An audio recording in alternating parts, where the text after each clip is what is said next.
This is the series where I read a book, I analyze it as a real estate agent and team leader. I take my takeaways and I give them to you so that way you can implement it yourself as if you've read the book yourself. And in today's episode, we are doing Traction by Gino Wickman.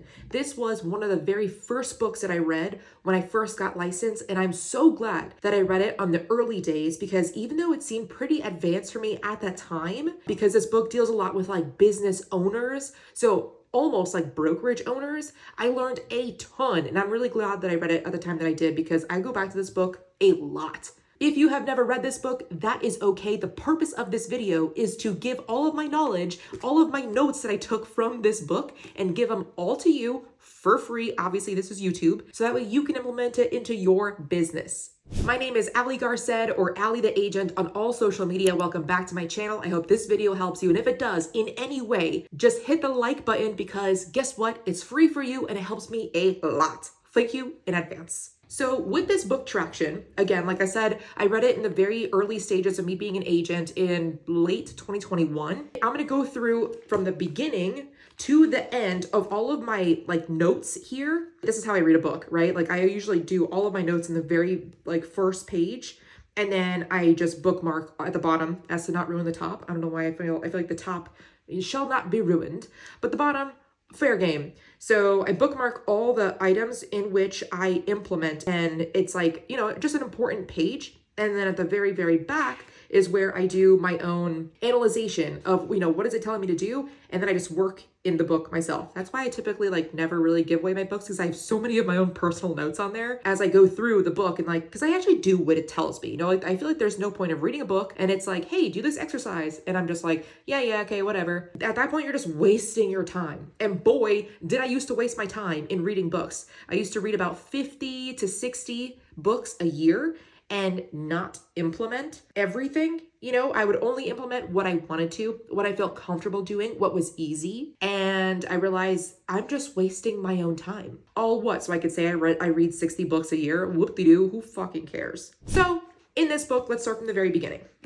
Chapter 1. No, I'm just kidding. The first section that I have bookmarked is talking about organization. So it gives you a whole checklist, and hopefully you can see this okay, of a way to rank yourself, where you are currently in your business. Are you clear on what your 12-month goal is, your 3-month goal is, which is the quarterly, which is what they call the rock in this book? Are you clear on that? Are you clear on your 10-year vision? And not just you, but is everyone in your group very clear on their 10-year vision and on your 10-year vision for your organization? Then it talks about building a true leadership team, because you can only go so far by yourself. At some point, you have to rely on a good team. So what it says over here in this section is that you not only need to have a good leadership team, but that team should be smarter than you in whatever position they're in. If you're going to be hiring somebody, say a transaction coordinator, say a buyer's agent, a listing agent, you know, if you're going to be hiring somebody to do a certain task, a website designer, they should be better at the job than you. A photographer. That's why we use photographers. That's why you don't take your own photos at listings, or at least I hope not.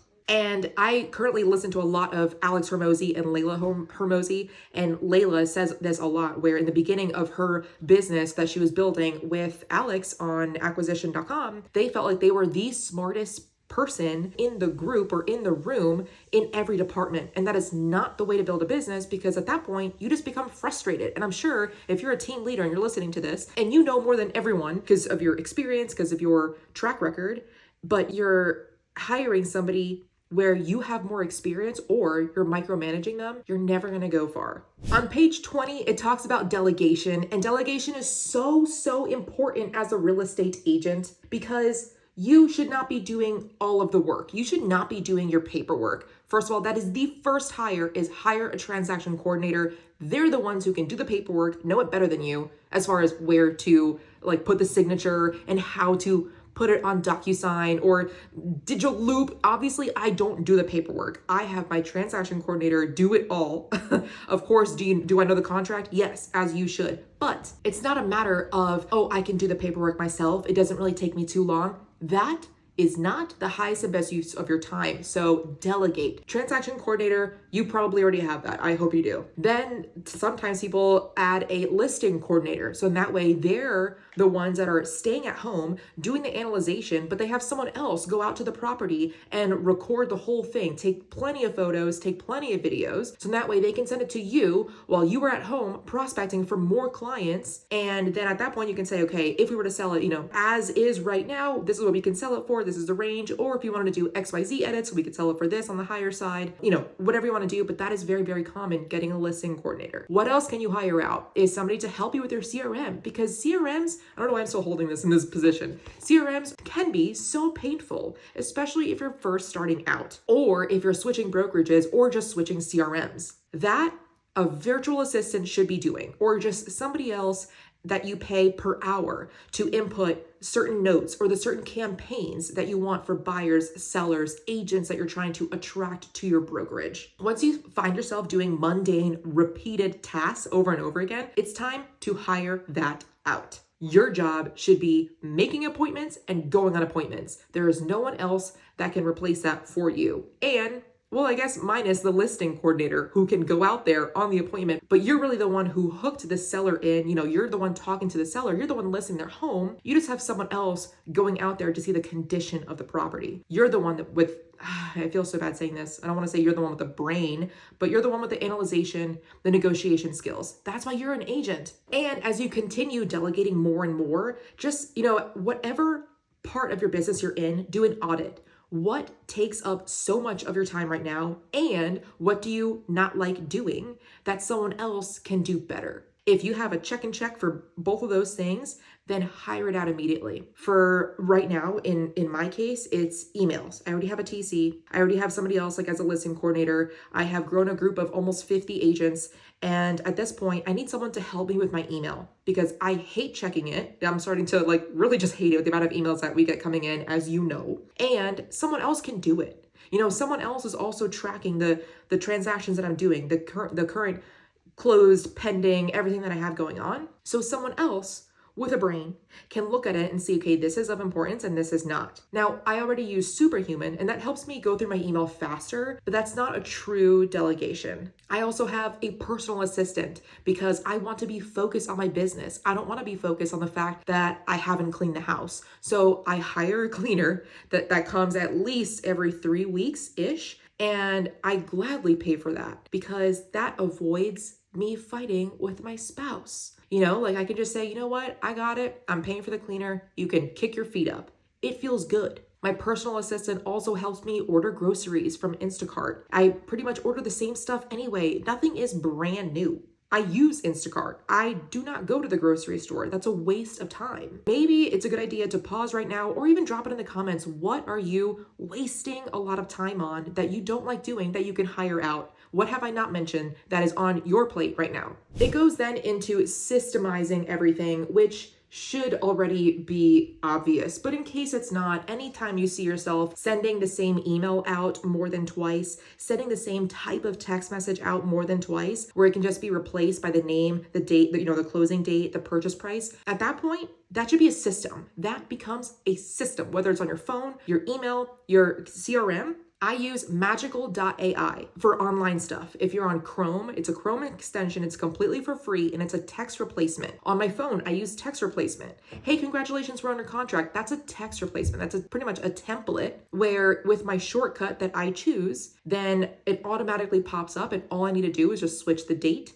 switch the buyers or the sellers, switch the closing, switch any of the appropriate times. And it's really not that much, I'm saying like, oh, switch this, switch that, but it's so much easier than typing it out when you know that you've been under contract before. You've sent this message before. Do not recreate the wheel every time. That's why I use Superhuman, because with Superhuman, it's so easy. It's like a really superhuman way to go through your email. You can use it with either Outlook or Gmail. I have Outlook, and with a couple of it's all about shortcuts. So with 2 strokes of the keyboard, I can pull up one of my buyer email number 1, buyer email number 2, buyer email number 3. All I do in that case is just send it to the next person because I already have my canned videos. It's a whole sequence. It's a whole sequence. So think about how you can systemize anything that you find yourself repeating over and over again manually. Now, I also found this page pretty important. I like the bottom one a lot more, and I'll give you a closer look here, but we go through the 1-year plan. Think about your next 12 months. What is your plan to get to your goals? Your goals for this year, the next 12 months, and your rocks. The rocks are pretty much what they call your quarterly goals within your year-long goal. So as long as you're, meeting your rocks every period, then at that point you're going to be reaching your annual goal. And on the far right side, you're going to be writing down the issues that you may have. The next chapter talks a lot about core values, and I used to think this was like just kind of, extra and not too necessary, because my background was I served 10 years as an active duty Air Force officer, and it was just so ingrained in us, but it was like kind of cliche, like the core values, and it was very just surface level, I'll say that. So as soon as they started mentioning core values here, I was like, okay, cool, core value, what's our mission statement? I'm like, hear this again. But it really got into the specifics of creating your own crew. Like you're a real estate agent, if you're a team leader, if you're a broker owner, this is your environment, your culture. Just think about who you want to attract, what kind of agents you want to work with, what kind of clients you want to service, and only focus on that. So that is like the first time, this sounds so weird to say, but that's the first time that I realized that I can work with whoever the hell I want to.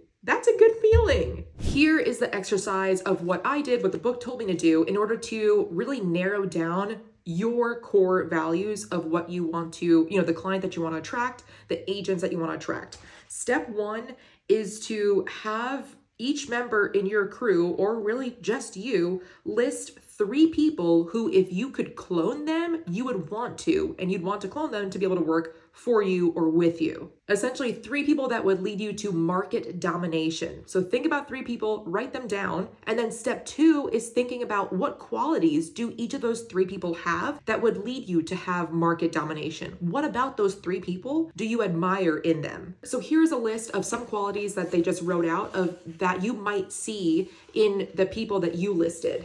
And you can tell that I personally circled hungry for achievement, works hard, is never satisfied. I really resonated with that. And I saw that in my friends, and exhibits professionalism. And step 3 is after you write down all of those values that you like about that person that would lead you to market domination, cross out the ones that are not as important to you and highlight the top 3 to 5. The book actually says between 3 to 7, but I think 7 is a lot. I wouldn't be able to memorize like 7 core values. That's a ton. The Air Force only has 3. I'm not sure about the other services, but I'm sure they keep it very simple. So I would suggest the same to you. I personally would suggest 3. And if you have to, 4 or 5. Related to core values, this book also tells you that as you're hiring people, you'll realize that you should be hiring for their core values as opposed to their skill, because skill can be taught, but core values cannot. The next section we have is market strategy. And in that section, it talks about who do you service? What do you bring to the marketplace?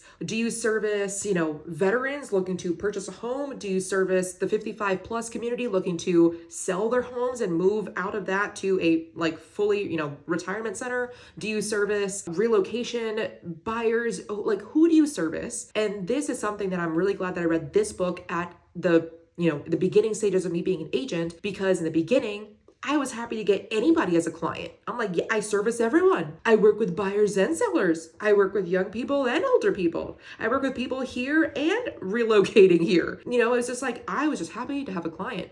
And no, that's not the way to do it. Like they say, the riches are in the niches. So the more that you narrow down who you work with, what type of vibe of a client you want to get, that's who you're going to have reaching out to you. A lot of business owners will take these client requests or client questions and say, hey, do you do this too? Or do you do that too? And they're like, oh yes, we can do that. Oh yeah, we can do that too. That's a great idea. And they start with this one core business, and they add on all of these ancillary, just extras, these add-ons that take away from their core business, and they can't be, the total market domination with all of these extra add-ons that are entire businesses among, in and of themselves. So focus on specifically who you want to work with, and that's it. Double down, triple down on that. In case you haven't heard this before, if you're trying to talk to everyone, you're talking to no one. So you have to make sure that whatever you're putting out there hits the specific avatar of the client you're trying to get. In case you have a team, but even if you don't, it talks about a lot about the importance of having regular team meetings, especially like every 90 days or every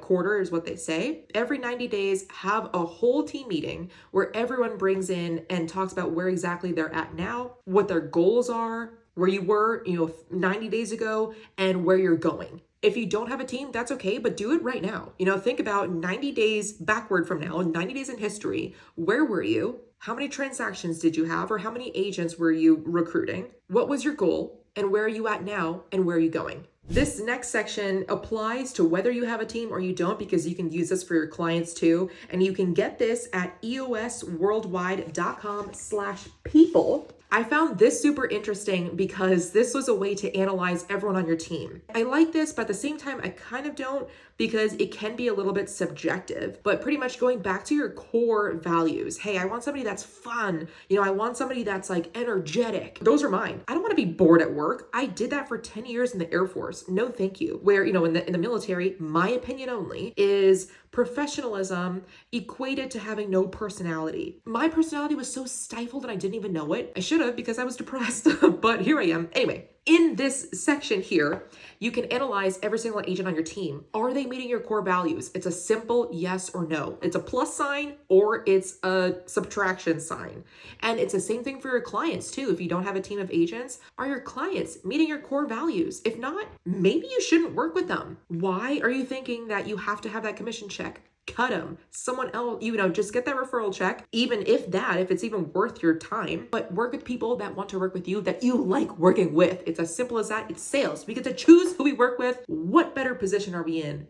God, that feels good. So don't be afraid to keep this tally. I keep it in my Evernote, of people that I work with, that I partner with, how much are they exhibiting their own core values? I'm not asking everyone to align with my core values. We're not a formal team. I'm not asking anything of them, but from what they have told me, what their values were, what their goals are they lying to themselves, or are they actually trying to better themselves? I keep notes on everything and everyone, because I am a busy person and I'm not trying to waste my time pouring my heart, my soul, and my knowledge into someone that is just going to make excuses about the market or about their kids or whatever, saying that, they're not doing the work that they promised themselves they would do. You don't have to promise me shit, but what are you promising yourself? I'll help you be accountable to that. But if you're going to be breaking those promises to yourself, then I'm going to move on and work with someone that is ready to work with me. That's just the type of person that I vibe with, because that's who I am. Now, whether you have a TC, a virtual assistant, an agent on your team, or really, anybody else, even a client, they talk about the 3-strike rule. If someone is not meeting your expectations, tell them. It's on you to tell them. Otherwise, they might not know,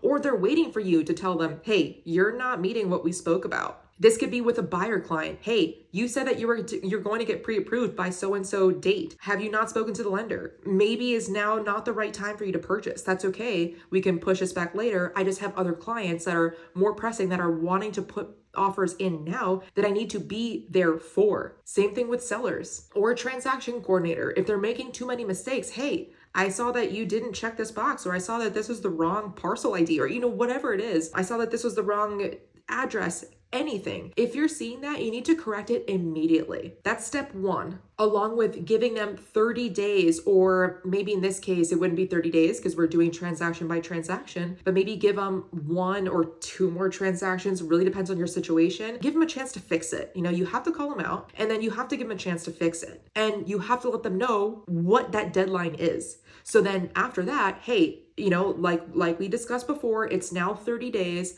Have you seen a difference? Or it's now 2 transactions later. Are they still getting the parcel ID wrong? Are they still swapping names? Are they still being careless about the spelling of their name? Is your listing coordinator still not providing quality photos? Or, it could be anything. Or For your social media person, are they still not using the hashtags that you want, tagging the people that you want, or posting on a timely, consistent manner, whatever you clearly define with them was your expectation. If they don't during that trial period, you have to let them go. Let them go, because you are spending more time at that point managing that person than you are progressing your own business. You will never have market domination if you're just going to be micromanaging and hand-holding and telling other people over and over again what you already told them that you expect of them. Don't waste your time.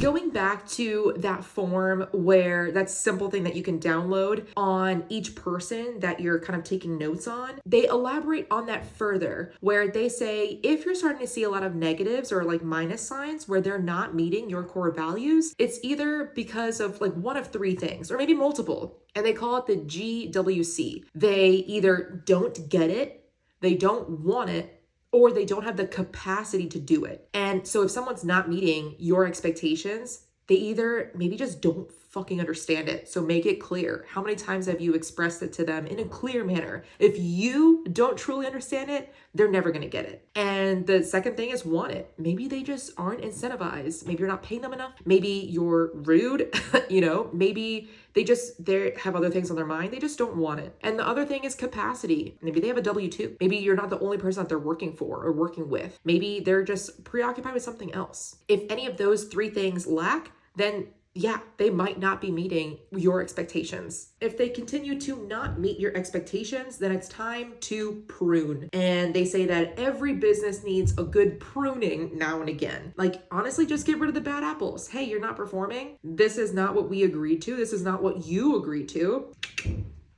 Hey, if you're not going to be performing, you can go somewhere else. Hey, if you're not going to be getting pre-approval, I can't help you buy a house. Now, the guarantee is also super important, and the guarantee is what they say will make your business flourish if you get it right, and if your guarantee helps your business get more of what you're looking to get, which is obviously some sort of profit. A guarantee might be, 100% satisfaction or your money back. A stronger guarantee would be 100% satisfaction or your money back guaranteed, no questions asked. That's much stronger. Or, you've seen these guarantees everywhere. But what does a real estate agent do? What can your guarantee be? Ask your broker. Of course, you don't want to guarantee something that maybe you're not allowed to guarantee. What my guarantee is for buyers, if they do not like their house within the first 12 months, for some reason, they're like, you know what? I hate it. I am not happy with this house. I have the guarantee that I will sell your house for free. So think about what your guarantee might be. It might be the same thing. Feel free, go ahead and take it. I've never had to sell a house for free. But, think about if you work mainly with sellers, what would your guarantee be there? What would your guarantee be for agents that are looking to, join you at your brokerage? What would your guarantee be for,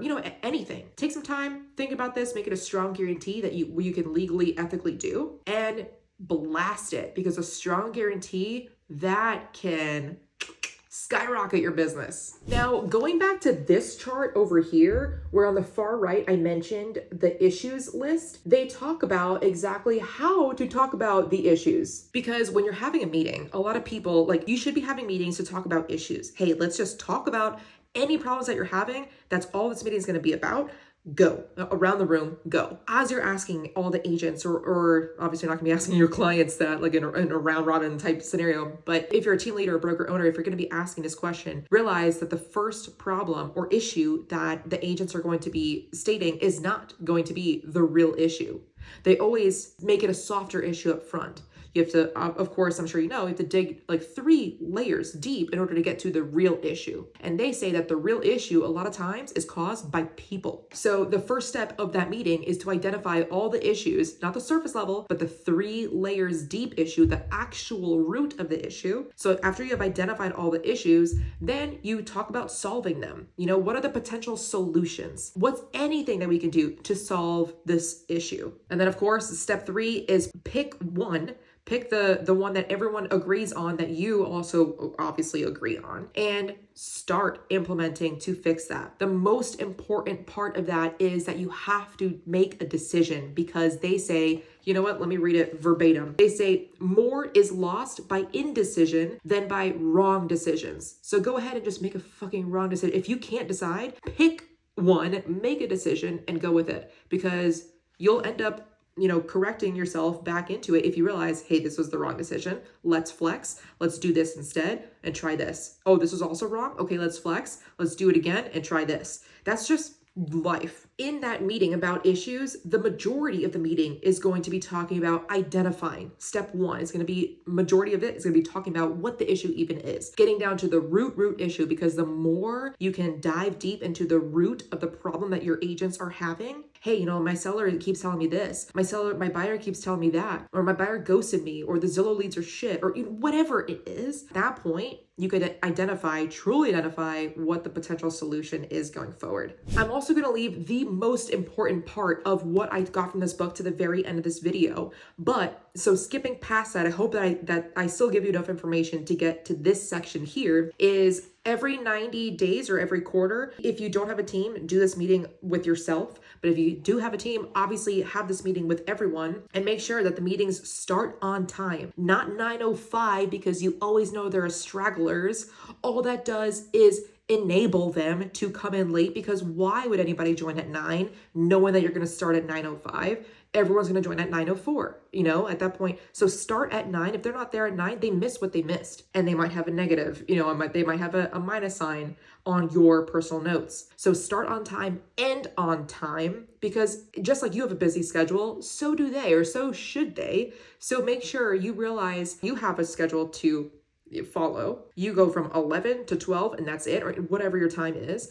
Don't go a minute over. And tell them, hey, if you are going to go over, hey, everyone that wants to leave can leave. I value your time just as I value mine. It's 12 o'clock right now. It's 11:59 right now. You can go right now. Or anyone that wants to stick around, we can do this on a phone call or somewhere else. Because I'm sure you've done this multiple times where you're like, hey, everyone seems to be sticking around because some people are asking questions, but some people are sticking around to be nice. So don't do that. Give them the option to leave, very much so. Make it easy for them to leave. If you said the meeting was going to end at 12, end it at 12. Because if you don't respect their time, they're not going to respect yours. So anyway, okay, that's meeting 101. Every quarterly meeting agenda should start with what the best practices or what you best learned from the previous quarter over the last 90 days. Go around the room. Hey, what was the most important thing that you learned in your business? Number 2, share what's working within your group, team, organization, or share what's not. And number 3 is set your expectations for that day. So again, this is every quarter. Even if you don't have a team, do this with yourself. And again, this is the first topic of what to start off with in this 90-day, quarterly meeting. It's what they call the segue. Next, after the segue, review the previous quarter. What was that rock? What was that 1 or 2 goals you were trying to achieve in the last 90 days? Did you achieve it? Did you not? If you didn't, are you going to move it into this quarter, or are you going to change it? Is there a reason you didn't achieve it? So if you didn't achieve it, the 3 steps that they say is to either push it to the next quarter, or if you're, say, 95% done, then make that 5% remaining just to be a to-do list that day. Or step 3 is to push that goal to somebody else. Now, this is an example. I was working on a website for a long time, and I had it as my quarterly goal. And because it was just out of my league, I'm not a website designer. I don't know shit about Wix. I don't know anything about that. I was pushing it, just further and further down the road. I was like, I'll get to that later. And at that point, I read this book and I was like, why is this even still in my to-do list? I have not done more than 95%. I don't just have a simple 5% to do in order to check the box. I chose step 3 or option 3, which is to reassign that task, that rock, to somebody else. So I went on onlinejobs.ph and I hired somebody from the Philippines, a VA, to log into Wix for me, create a website. I gave her some guidelines and she did it in a week when I had been having it on my list of things to do for 8 months. That's so embarrassing to say. Then after you're done with reviewing the previous rocks, whether you achieved them or not, then talk about the next 90 days. What are you going to accomplish? What are your goals? What's your rock for the next 90 days? Once you have your rock set, what issues can come up? What objections might you have? Talk about any key issues that might stop you from achieving that rock. and tackle those key issues with the same steps that I mentioned before, which is identify, discuss, and then solve. The next section of that meeting is just called the next steps. Identify who is doing what is the most important next step to take that next step, and make sure everyone knows that everyone is clear on what their next step is. Otherwise, it was just a meeting to have a meeting. And then you end that meeting with the conclusion, which everyone shares 3 things again. 1 is give feedback on the meeting. Was this meeting productive for everyone? Are there some people that didn't need to be there? Are there some people that should have been there? Was there a lot of just wasting time and fucking around? 2, whether the people that were in that meeting, were their expectations met or were they not? And 3, have them rate the meeting on a scale of 1 to 10. My goodness, do I wish that the Air Force did this, because we would have meetings to have a meeting to talk about the meeting. I shit you not, I'm not lying. We would have like 3 steps back. There was no point. You want the standard average to be a score of 8. If you're hitting an average score of 8, you're doing perfect. You're holding your meetings very well. They also talk about annual meetings too, which they suggest doing outside of your typical brokerage area. It doesn't have to be, to Cancun, but you can just go to a conference or, some sort of lobby, some sort of anywhere else where you guys can be kind of separated and start thinking a little bit more open-minded about what your goals will be for the next year. Now, on a more weekly basis, they also suggest you do a weekly meeting. And this meeting, again, start on time, end on time, have one leader be on the same day of the week each week and the same time each week. Now, the most important takeaway that I got from this book is that everyone in your business should have a number. Everyone should know their number. Depending on what their role is or department within your brokerage, they probably will have different numbers, but everyone should know it, everyone should agree to it, and everyone should look forward to meeting that number. You should have a number as well. So what I did was I just reverse engineered my goals. I wanted to make $308,000. I, took the average price of my price point, the clients that I was working with, how many, closings do I need to make, all the way back until how many appointments do I need to set, how many conversations do I need to have, how many conversation attempts do I need to make. So all in all, my number is 6. Ever since I read this book, 2021, my number has and been, it's still 6, whether or not my shift, honestly, now I'm talking to more agents and I love working with agents and helping them build their business, especially if they partner with me. But my number turned from 6 to clients, 6 conversations with potential buyers and potential sellers every single day. I needed to have 6 conversations about real estate in order to make $308,000. Now, actually, it just happens to be the same number, that my number is 6 for real estate agents looking to switch brokerages, looking to partner with someone like me, where I can help you build your business even more. You can be part of our community where a lot of us are retiring early. We're putting all of the commissions that we make into more investments. And that way, a lot of us can already retire now if we wanted to, but we choose to continue working because we like it. And so that is the most important part of this book that has carried with me to this day. And I always preach about this in a lot of my videos that you've probably already seen. So I was like, you know what? I might as well make a video out of this. So that way I can tell everyone what I learned from this book, how I implemented it into my own business, what my guarantee was, how we run our meetings at 5 Pillars. One of my biggest core values is just being a fun agent. That's who I want to work with. And number 2 is not being lazy. And I've made those videos also on my channel too. Never being satisfied is my 3rd core value. So I hope that this benefited you. If there is a book that you have not read that's kind of on your list and you're like, I'll get to it one day, I probably have read it. I plan on doing more of these videos. Drop whatever book you want me to analyze for you, what questions you want me to ask, what your takeaway can be, and I'm happy to make a video about it for free for you to help you in your business. Thanks so much for watching. I'll see you in the next one.